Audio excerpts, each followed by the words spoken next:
Move her away from the signing table before she embarrasses the deal.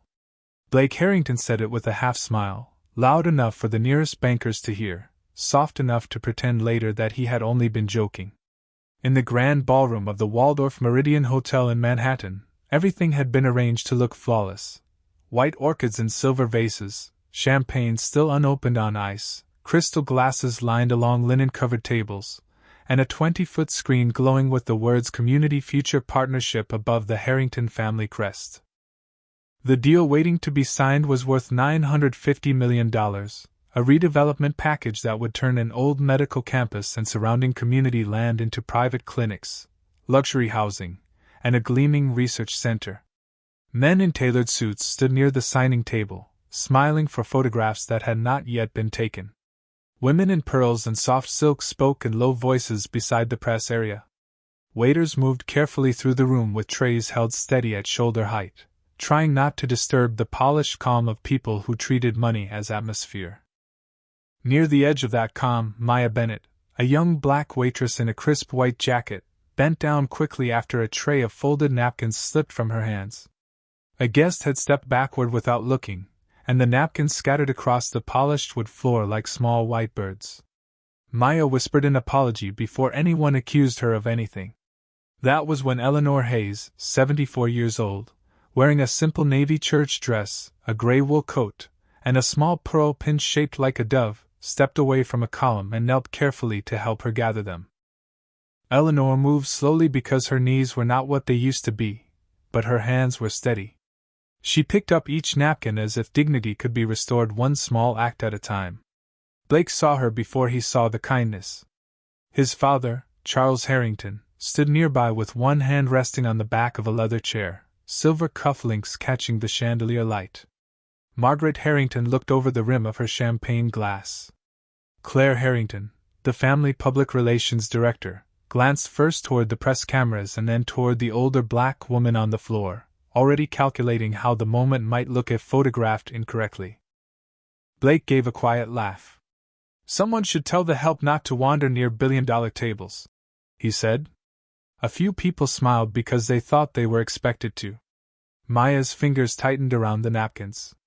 Eleanor rose slowly, one hand resting against the edge of the table until she was upright. She did not snap back. She did not announce herself. She only brushed a bit of lint from her sleeve and looked directly at the Harrington family with eyes that had seen courtrooms, hospital corridors, housing meetings, and too many wealthy rooms where cruelty wore expensive perfume. People usually show who they are right before they ask for trust, she said.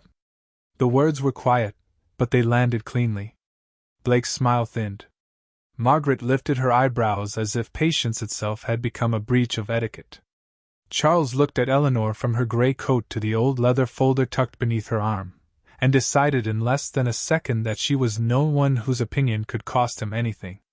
"Madam," he said, using politeness like a closed door, "this is a private signing area." Eleanor glanced at the glowing screen, then at the folder in her hand. "Yes," she said. "I know exactly what is being signed." Blake laughed again, this time sharper. "Then you should know not everyone belongs near this table." Around them, the ballroom seemed to hold its breath. The chandeliers poured gold light over flowers, contracts, and faces trained to avoid discomfort. Maya stared at the floor, embarrassed for needing help and embarrassed that help had become a reason for mockery. Eleanor placed the last folded napkin onto the tray and gave it back to her. "A spilled napkin is not a failed person," she said gently. Then she turned to the Harringtons, still calm, still small in the vast rich room, still unread by the people who needed her signature most. "But a cruel reaction can reveal a failing character." Eleanor Hayes had spent most of her life being underestimated in beautiful rooms. At 74, she no longer mistook that for accident. She had been born in a small Alabama town where the summer heat pressed against the porch screens and her mother kept lesson plans beside a cracked ceramic lamp long after dinner was done. Her father fixed cars behind a gas station that did not always let him use the front restroom, and he still came home with grease on his hands and kindness in his voice. From them, Eleanor learned that dignity was not a decoration for easy days. It was a tool for surviving hard ones without becoming hard inside. She carried that lesson through college classrooms where professors called her ambitious in a tone that meant inconvenient, through law school hallways where students assumed she was staff, and through courthouse corridors where clients waited for someone to say their homes, jobs, medical care, and names mattered. For more than 40 years, Eleanor worked as a civil rights attorney, often for people who could not pay her much, sometimes for people who could only offer sweet tea, pound cake, or a handwritten thank you note folded into an envelope. She had argued housing cases, hospital access cases, school discrimination cases, and land trust cases in rooms where powerful people smiled until evidence forced them to stop.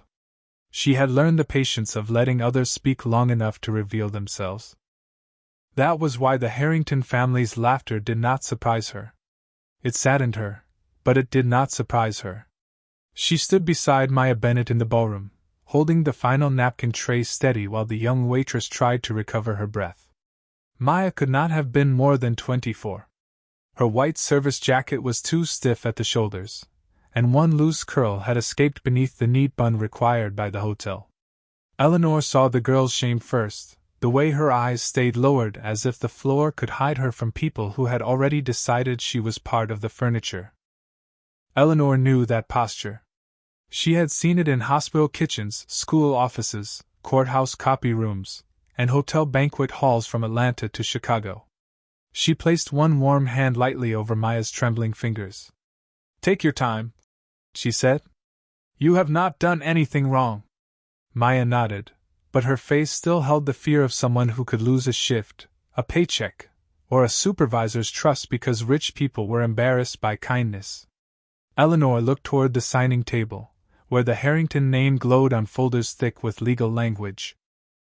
The $950 million redevelopment deal depended on land that Hayes Community Trust had protected for 3 generations, land originally set aside to keep medical services and affordable community access from being swallowed by private profit.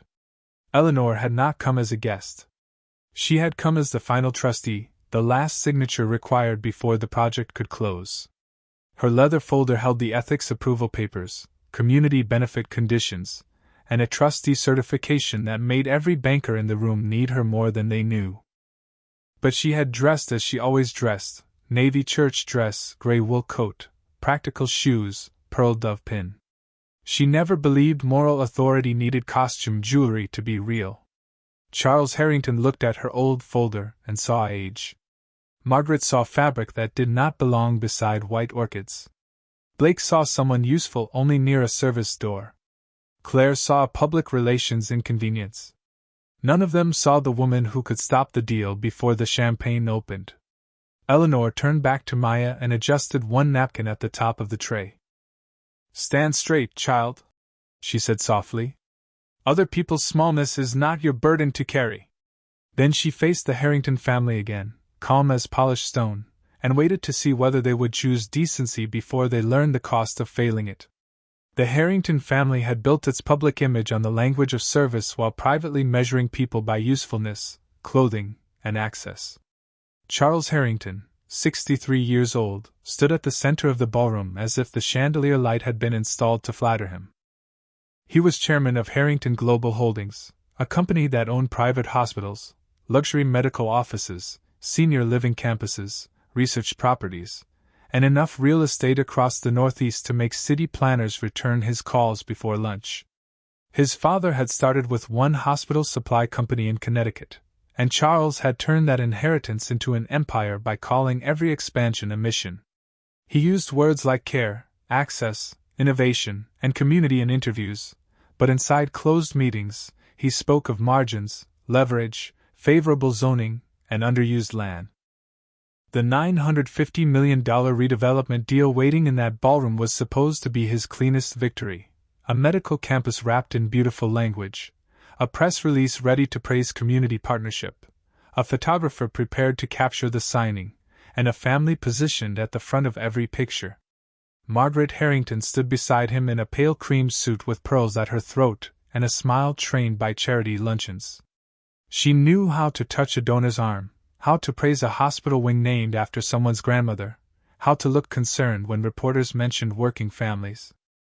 But when she looked at Maya holding the tray and Eleanor in the navy dress, her concern became distance. To Margaret, proper atmosphere meant no discomfort visible near the flowers. Blake Harrington, 35, had inherited his father's appetite without his father's discipline. He wore a midnight blue suit, a watch bright enough to catch attention when he gestured, and the impatient expression of a man who believed succession was being unfairly delayed by the existence of older people. He wanted this deal because it would prove he could close something large enough to make the board say future chairman without lowering their voices. Claire Harrington, 32, stood near the press backdrop in a tailored black dress, holding a phone and scanning the room with public relations eyes. She had approved the phrase Community Future Partnership. She had written the statement about dignity in health care. She had arranged for Maya and the other servers to stay mostly along the side walls so the photographs would look elegant but not crowded. Claire was not loud like Blake. She was polished enough to make cruelty sound like scheduling. When Blake mocked Eleanor, Claire did not laugh as openly as he did. She only leaned toward her mother and murmured, "We need to clear this before cameras come in." That was the Harrington way. Not wrong, only inconvenient. Not cruel, only off-brand. Not discrimination, only atmosphere. Charles heard Eleanor's answer about trust and gave her a patient smile, the kind he used with zoning opponents and hospital workers who asked about benefits. "Madam, I appreciate your concern," he said, though his tone carried no appreciation at all. "But this is a private transaction involving serious parties." Eleanor looked at the signing table where his name sat on embossed folders beside the Hayes Community Trust documents. He had not read closely enough. "Serious parties should be careful with small moments," she said. Blake exhaled through his nose, amused and irritated at once. "Dad, can we not do this? The banker is waiting, counsel is waiting, everyone is waiting. Have hotel staff move them both somewhere else." Maya's shoulders tightened. Eleanor noticed that Charles did not correct his son. Margaret looked toward Samuel Grant, the hotel manager, and gave him a smooth little signal with 2 fingers, as if calling over someone to adjust the centerpiece. Samuel approached with a face arranged between apology and fear. He knew the Harrington family had reserved the ballroom, the press room, and 2 private suites upstairs. He also knew the older woman had not caused the incident. Still, money had a way of making employees apologize for other people's behavior. Charles turned back to Eleanor. "No one is questioning your kindness," he said. "But you are interfering with a closing that affects thousands of people." Eleanor held his gaze. "Then maybe you should begin by respecting the people already in the room." For the first time, Charles's smile disappeared. He had come to sign a deal, not to be corrected by a woman he had mistaken for background. And because he had mistaken her, he believed he could still make her disappear. Samuel Grant stopped beside the signing table with his hands folded in front of his black hotel jacket, and for one painful second Eleanor could see the whole weight of the room pressing down on his shoulders. He was not a cruel man. That was often how these moments became harder. Cruel people made easy villains. Frightened people made useful tools. Samuel looked at Charles Harrington, then at Blake, then at Eleanor and Maya standing beside the tray of napkins, and his face tightened with the knowledge that he was being asked to clean up something that kindness had exposed. "Mrs. Hayes," he began, though he did not yet know who she was. "Perhaps we can move this conversation closer to the side corridor." Blake smiled as if the matter had finally found its proper level. "There we go.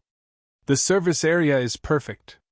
Maya flinched at the word service, not because service was shameful, but because Blake had used it like a fence. Eleanor heard the flinch before she saw it. She turned her head just enough to look at the young waitress. "Do not let a small man make honest work feel small," she said softly. Blake's smile vanished. Margaret Harrington exhaled with delicate offense, one hand lifting to her pearl necklace. "This is becoming unpleasant," she said. "We have guests, press, and a historic partnership to announce." Eleanor looked at the flowers, the glowing screen, the sealed champagne, the the untouched contracts waiting under soft gold light. A partnership with whom? She asked. Charles stepped forward, lowering his voice into the tone of a man who believed volume was the only difference between civility and command. With the community. That is why we are here. Eleanor nodded slowly. Then it should concern you how quickly your family forgets the community when one of its people is holding a tray. A banker near the far end of the table looked down at his watch. Claire Harrington moved closer to her father, her phone still in one hand, her expression smooth but urgent. Dad, we should not give this oxygen. We can call it a misunderstanding if anyone asks. Eleanor's eyes moved to Claire. A misunderstanding is when two people do not hear the same words. This room heard him clearly. Claire's face cooled. Madam, with respect, you are escalating a private event. No, Eleanor said. Your family escalated a napkin. The silence that followed was thin and bright, like glass under pressure. Samuel shifted again, caught between the people who paid for the ballroom and the truth standing in front of him. Charles turned to him without taking his eyes off Eleanor. Remove them from the signing area. Samuel swallowed. Sir, the server can return to the staff station, but the guest, she is not a guest. Blake interrupted. Look at her. She wandered in because nobody at the door checked properly. Maya's eyes filled, but she blinked the tears back before they fell. Eleanor's hand tightened once around the handle of her old leather folder. Not with rage. With memory. She remembered courthouse clerks who asked whether she was lost. She remembered hospital administrators who called mothers emotional because they asked for equal care. She remembered men in rooms like this, always certain that belonging had a dress code they had invented for themselves. She turned to Samuel. Please preserve the ballroom footage from the last 10 minutes. Samuel looked startled. Excuse me? The cameras near the west entrance, the press platform, and the signing table, Eleanor said. Preserve them. Charles gave a short, humorless laugh. You are in no position to request anything from this hotel. Eleanor looked back at him, calm as a closed file. That may be another thing you should verify before signing. Blake shook his head and lifted both hands as if her dignity had exhausted him. Can someone please move the help and her lawyer act out of here before the real meeting starts? The words reached the nearest tables. A few guests looked away. One investment banker stopped pretending not to listen. Claire glanced toward the press cameras, calculating damage instead of conscience. Margaret's mouth tightened with embarrassment, not for what her son had said, but because Eleanor had refused to shrink from it. Eleanor stood beside Maya, old folder under her arm, navy dress plain beneath the chandelier, and did not move 1 inch toward the service corridor. Before anyone touches those documents, she said, you should ask yourself why a room built around community is so eager to remove the first person who defended it. Charles Harrington looked toward the signing table as if the untouched documents could restore his authority by simply existing. The folders were arranged in perfect rows, each one stamped with gold initials and clipped with colored tabs that marked signature pages, community benefit schedules, zoning exhibits, financing approvals, and trust consent forms. All morning, those papers had waited under chandelier light like obedient servants. Now an elderly black woman in a plain navy dress had made everyone in the room remember that paper did not become power until the right hand signed it. Charles did not know that yet, but he felt something slipping, and men like him often became colder when they sensed loss before they could name it. Samuel, he said, this is a private contractual closing. I am asking you to maintain the atmosphere we paid for. The word atmosphere made Eleanor's eyes settle on him with quiet sadness. It was a beautiful word to use for ugly work. Samuel Grant nodded once, but the nod had no strength behind it. He turned to Eleanor. Ma'am, I am very sorry, but perhaps we should step aside until this is clarified. Eleanor did not move. Clarified by whom? Samuel hesitated. Blake answered for him. By people actually involved. A few guests laughed softly, and the sound hurt Maya more than the original insult. Eleanor could feel the young woman shrinking beside her, tray held tight against her ribs. "Maya," Eleanor said gently, without looking away from the Harringtons. "Stand beside me, not behind me." Maya blinked. No one had asked her to stand beside anyone important in a room like this. Slowly, she shifted one step forward. Margaret Harrington's face tightened. "This is entirely inappropriate." Eleanor looked at her. "What part?" Margaret's lips pressed together. "Turning a formal signing into a scene." "Your family did that," Eleanor said. Claire stepped in then, her public relations voice smooth as polished glass. "Let us all take a breath. We respect everyone here. This is simply a misunderstanding involving seating, staffing, and event flow." Eleanor turned her head toward the press platform, where two cameras waited dark and silent. "Event flow did not mock a young woman doing her job." Claire's smile froze. Charles lowered his voice further. "You are not helping your cause." Eleanor's hand rested on the old leather folder. "I am not here for my cause." Blake gave an impatient sigh. "Then why are you here?" The question hung for 1 second too long. Eleanor could have answered. She could have opened the folder and shown the trustee certification, the ethics approval clause, the final consent page that would make every banker stop breathing for half a beat. She could have said that the land beneath the proposed development had been protected by Hayes Community Trust since before Blake was born, that the community health access provisions required her approval, that no champagne in the room could open without her signature. But she did not. Not yet. Some truths needed witnesses before they could become undeniable. She looked at Samuel again. "Please confirm that the ballroom footage will be preserved." Charles laughed once under his breath. "Enough with the footage." Eleanor's eyes did not leave Samuel. "Will it be preserved?" Samuel looked toward the ceiling camera near the west entrance, then toward the signing table camera installed for press coverage, then back to Eleanor. His voice was quiet. "Yes, ma'am. I will preserve it." Charles turned on him. "Samuel." But the manager had already made the first honest decision in the room. Claire's phone buzzed in her hand. She glanced down, and for the first time, real tension crossed her face. A message from Jonathan Pierce, lead counsel, lit the screen. "Where is Mrs. Hayes? We cannot begin without her." Claire looked from the message to Eleanor's old folder, then quickly turned the screen inward. Eleanor noticed the movement. So did Blake, though he did not understand it. "Can we please stop entertaining this?" he said. "If she wants to feel important, give her a chair in the hallway."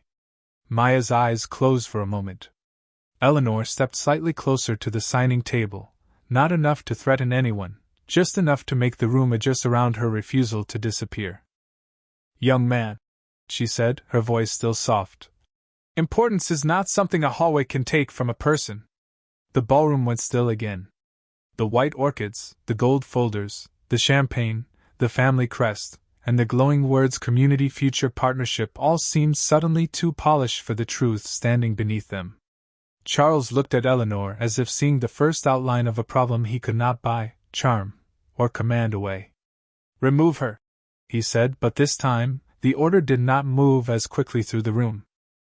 It reached Samuel, reached the bankers, reached Claire's hidden phone, reached Maya's lifted head, and then seemed to lose its power in the air between them. The order faded before it found a willing hand. For a few seconds the grand ballroom did not feel grand at all. It felt exposed. The chandelier light rested on every face with equal brightness, refusing to flatter anyone. The white orchids stood untouched in silver vases. The champagne bottles waited in their ice buckets, their gold foils still unbroken. The signing folders remained lined up like promises nobody had earned yet. Eleanor Hayes stood beside Maya Bennett near the edge of the table, one hand on the old leather folder, the other relaxed at her side, and listened to the room trying to decide whether money was louder than decency. She heard the small sounds people make when they do not want to become witnesses: a banker clearing his throat, a guest adjusting a bracelet, a photographer shifting weight near the press platform, Claire's fingernail tapping once against her phone screen. She heard Maya breathing beside her, careful and shallow, as if one wrong breath might cost her job. Eleanor turned slightly toward the young woman. "Breathe, child," she said softly. "You are still standing." Maya looked at her then, really looked, and something in her eyes changed. Not confidence yet, but the beginning of permission. Eleanor knew that beginning. She had spent a lifetime watching people discover that shame did not belong to them simply because someone powerful tried to hand it over. The ballroom lights blurred for a moment in Eleanor's old eyes, not from weakness, but from memory. She saw, layered over the polished floor, the red clay roads of Alabama, the courthouse steps where her first client had held a folder with both hands because she was afraid the papers would not be enough, the hospital hallway where a mother asked why her son had been moved to the end of the list, the community meeting where neighbors voted to protect the land now being treated as a prize on a billionaire family's table. Hayes Community Trust had not held that land for 3 generations so it could be handed to people who smiled at the word community and recoiled from the people inside it. Eleanor looked at the glowing screen behind the signing table. Community Future Partnership. The words were beautiful. That was the danger. Beautiful words could make greed feel clean if no one tested the hands reaching for the pen. Charles Harrington adjusted his cufflinks, pretending impatience instead of uncertainty. Margaret stared past Eleanor as if refusing eye contact could restore hierarchy. Blake's jaw worked with the frustration of a man unused to delays that did not obey him. Claire looked down again at her hidden phone, where Jonathan Pierce's message still waited like a warning bell. "Where is Mrs. Hayes? We cannot begin without her." Eleanor saw the fear moving through Claire's polished face, and still she did not expose herself. Not yet. She wanted them to arrive at the truth honestly, not because she forced them to respect a title, but because they had failed to respect a person. Samuel Grant stepped closer to Eleanor, lowering his voice. "Ma'am, I have instructed security to preserve the footage." Eleanor nodded. "Thank you." Charles heard it and frowned. "This is absurd." Eleanor looked at him with a gentleness that somehow made the words heavier. "No, Mr. Harrington.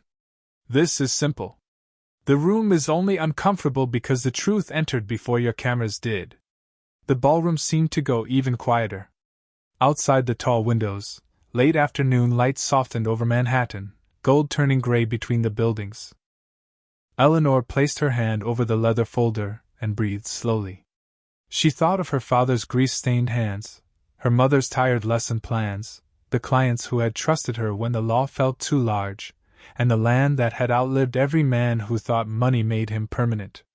Then, from the side corridor near the private signing room, the door opened. Footsteps approached quickly across the carpet. Amelia Ross entered first, followed by Jonathan Pierce and Richard Lang, and the look on Amelia's face changed the air before she said a single word. Amelia Ross stopped just inside the ballroom, and in that single pause, every person near the signing table understood that something had gone terribly wrong for someone powerful.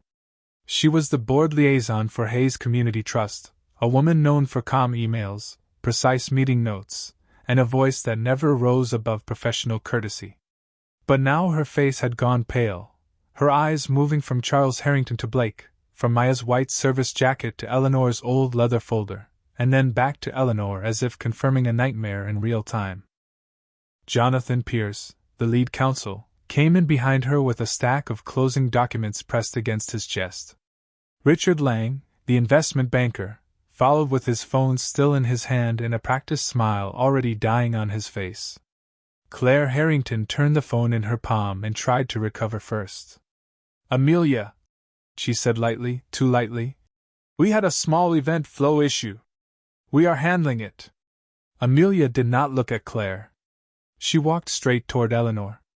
"Mrs. Hayes," she said, her voice careful and full of alarm. "Are you all right?" The words crossed the ballroom like a door opening in a locked house. Blake's expression changed first. Not understanding, only irritation at the sudden respect being given to someone he had dismissed. Charles looked at Amelia sharply. "You know this woman?" Jonathan Pierce stopped beside the signing table and stared at Eleanor's folder. His mouth opened slightly, then closed as if he had to choose each word for legal survival. Amelia turned to Charles, and when she spoke again, she did not soften the truth for him. This is Eleanor Hayes. She is the final trustee of Hayes Community Trust. The deal cannot close without her approval. Silence fell so completely that the ice in the champagne buckets seemed loud. A banker near the table lowered his pen. Margaret's champagne glass remained lifted halfway between the table and her lips. Claire's public relations smile disappeared as if someone had switched off a light behind her face. Blake looked at Eleanor again, but this time his eyes did not stop at the navy dress, the gray coat, or the practical shoes. They dropped to the leather folder, and for the first time, he saw it as something heavier than a prop carried by an old woman he had mocked. Charles's face tightened, not with apology, but with the shock of a man watching a room stop obeying his version of reality. That cannot be, he said. Jonathan placed the documents down slowly. It can, and it is. Mrs. Hayes holds the final ethics approval and land use consent required before closing. Richard Lang looked at the folders arranged under the family crest, then toward the press platform, then at Charles with the cautious fear of a banker watching a $950 million transaction begin to bleed out before the signatures. Eleanor remained still. She did not say "I told you." She did not lift her chin in victory. She looked at Maya first, making sure the young woman was still standing, then at Amelia. "The footage has been preserved," Eleanor said. Amelia turned toward Samuel Grant. "All ballroom footage, press platform footage, and signing table footage?" Samuel nodded quickly. "Yes, ma'am." Charles tried to step back into command. "This is a misunderstanding. My son made an unfortunate comment, and this has been taken out of context." Eleanor finally faced him fully. "Mr. Harrington, context is the room you thought you controlled before you knew who I was." The words landed without force, which made them harder to escape. Blake swallowed. "Mrs. Hayes, I did not realize." Eleanor raised one hand, not to silence him harshly, but to stop the performance before it began. "That is the problem, young man. You thought respect should wait for realization." Margaret looked down for the first time. Claire's eyes moved toward the dark press cameras, already imagining headlines she could not polish clean. Jonathan opened the top folder and found the ethics approval clause marked in blue. Amelia stepped beside Eleanor, no longer as liaison, but as witness. "Mrs. Hayes," she asked quietly, "how would you like to proceed?" Eleanor looked at the signing table, the white orchids, the unopened champagne, the glowing words about community, and the family that had revealed itself before the ink touched paper. "We begin," she said, "by admitting that the deal has a character problem." Jonathan Pierce did not move quickly, and that made the collapse feel more final. He opened the top folder at the signing table, turned past the glossy project summary, the lender approval page, and the prepared press statement, then stopped at the ethics approval clause marked in blue. For weeks, the Harrington family had treated that clause like ceremonial language, a few sentences written to satisfy the trust before the real business began. Now it sat in front of them like a locked gate. Jonathan adjusted his glasses and read silently while Richard Lang lowered his phone and motioned for the bankers to step back from the signature packets. The champagne remained unopened. The photographer near the press platform slowly lowered his camera. Charles Harrington watched all of it with the strained disbelief of a man used to seeing rooms bend around his money. "Jonathan," he said, "surely this does not require delaying a $950 million closing over an unfortunate comment." Eleanor Hayes looked at him then, and there was no anger in her face. That absence seemed to unsettle him more than fury would have. "It was not one comment," she said. "It was a pattern revealed in minutes." Blake shifted beside his father, color rising beneath his polished confidence. "Mrs. Hayes, I apologize. I did not know you were involved." Eleanor's eyes moved to Maya, still holding the napkin tray with both hands. "You knew she was involved in keeping this room running," she said. "That was enough reason to treat her with care." Blake looked down.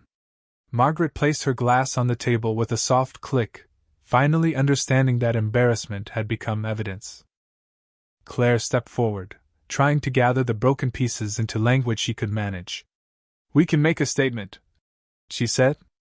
"We can acknowledge that the exchange was poorly handled and reaffirm our commitment to community dignity." Amelia Ross looked at her with quiet exhaustion.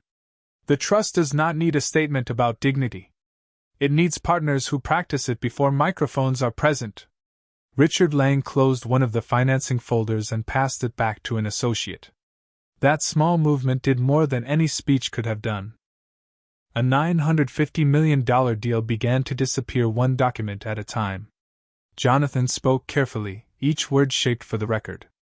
"Given the public conduct observed before execution, Hayes Community Trust may withhold ethics approval pending review. Without that approval, the land use consent cannot be finalized today. Without land use consent, the financing package cannot close." The room absorbed the sequence slowly. No ethics approval, no land consent, no closing, no press announcement, no victory photograph, no champagne. Charles turned toward Eleanor, and for the first time, his voice lost its polish. "Mrs. Hayes, this project will bring jobs, clinics, housing, services. You know that. Do not let a misunderstanding destroy something good." Eleanor's hand rested on her old leather folder. "I have protected that land for people who were promised good things by men who spoke beautifully after behaving poorly." She took one step closer to the table, not toward Charles, but toward the documents waiting for her signature. "If your family cannot respect the people in this room, I cannot trust you with the people outside it." No one answered. The sentence closed around the deal more completely than any legal stamp. Amelia looked at Jonathan. "Pause the closing." Richard nodded to his team. The bankers began collecting the unsigned documents. Claire lowered her phone. Margaret stared at the orchids as if their whiteness could still rescue the atmosphere. Blake opened his mouth, then closed it, finally understanding that an apology after exposure was not the same thing as character before consequence. Eleanor turned to Samuel Grant. "Please make sure Miss Bennet is not penalized for being humiliated." Samuel nodded immediately. "She will not be." Maya looked at Eleanor with wet eyes, but Eleanor only gave her a small, steady smile. Kindness had started the trouble, they thought. In truth, kindness had only revealed what the trouble had always been. The $950 million deal did not collapse because Eleanor lost her temper. It collapsed because the Harrington family had shown, in front of cameras, counsel, bankers, staff, and the woman whose trust they needed, that they wanted community land without community respect. Eleanor Hayes did not stay to watch the Harrington family learn the full weight of silence. Once Jonathan Pierce closed the ethics approval folder, and Richard Lang's team began gathering the unsigned documents, the grand ballroom seemed to lose its brightness without anyone touching the lights. The chandeliers still poured gold over the polished floor.